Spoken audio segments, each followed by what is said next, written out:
U.S. breaking news, change your read newspaper habit. It's Cinco de Mayo once again. Or, for those of you who don't know any Spanish, it's the 5th of May. Cinco de Mayo is a relatively minor holiday in Mexico. But in the U.S. the day has become a time to celebrate the Mexican heritage and culture of many Americans, particularly in areas where many Mexican Americans live. The day is also a time for misinformed, insensitive nitwits to justify celebrating tired stereotypes about Mexican history, culture and the Latino community in general. Don't be one of them. Resist the urge to put on a sombrero.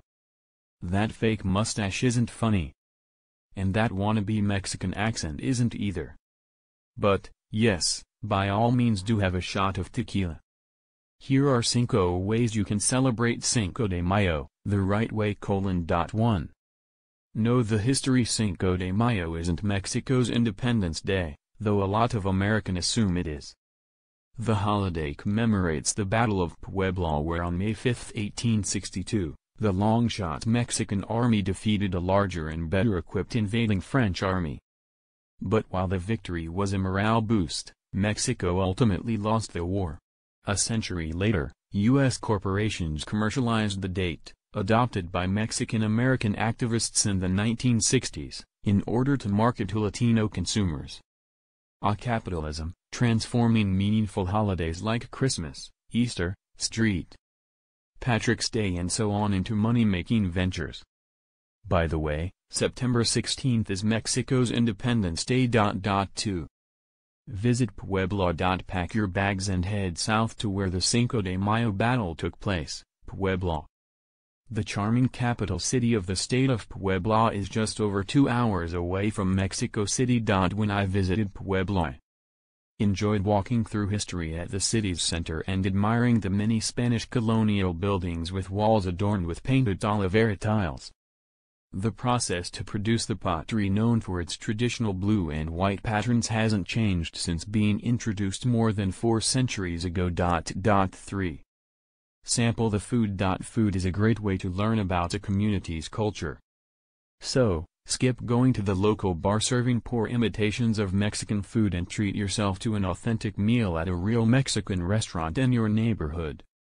One of my favorite dishes from Puebla is mole poblano, a thick, rich, chocolate-tinged sauce that is good on just about anything. I usually have it with chicken, rice and beans. The most popular legend associated with mole is that 16th-century nuns were inspired by an angel to come up with the thick, sweet, rich sauce by mixing different types of chilies together in order to satisfy the taste buds of a visiting archbishop. Hallelujah, sisters! For an even more divine culinary experience, I suggest you try chilies en nogada, a walnut-based cream sauce dish that is another source of pride for the people of Puebla. 4. Jarabe tapatio. Don't put on the sombrero. Dance around the sombrero. One of the most popular Mexican folk dances is the jarabe tapatio, better known as the Mexican hat dance.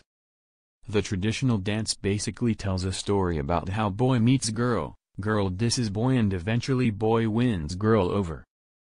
Women performers dress in colorfully embroidered blouses and billowing skirts made popular by another well-known Puebla legend, the China Poblana.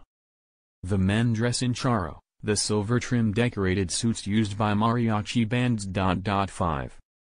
Sip tequila. Finally, of course it is more than appropriate to celebrate Cinco de Mayo by drinking tequila. Just change your game plan. Don't be like most people who just shoot it down as fast as they can after a lick of salt and sucking on lime.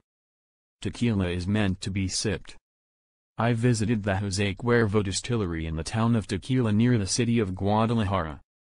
It was amazing to see the entire process, from the llamadores harvesting the blue agave plants from fields to the ovens where the piñas are slowly baked, to tasting the finished product. Try the Bandera de Mexico, a 3-shot glass drink celebrating the colors of Mexico's flag. 1 shot of lime juice, green, 1 of tequila, white, and 1 of sangria, red, a spicy tomato-based chaser. Viva el Cinco de Mayo, Viva Puebla, Viva Mexico. Hugo Balta is the former president of the National Association of Hispanic Journalists, NAHJ. For more articles like these visit Straight Talk.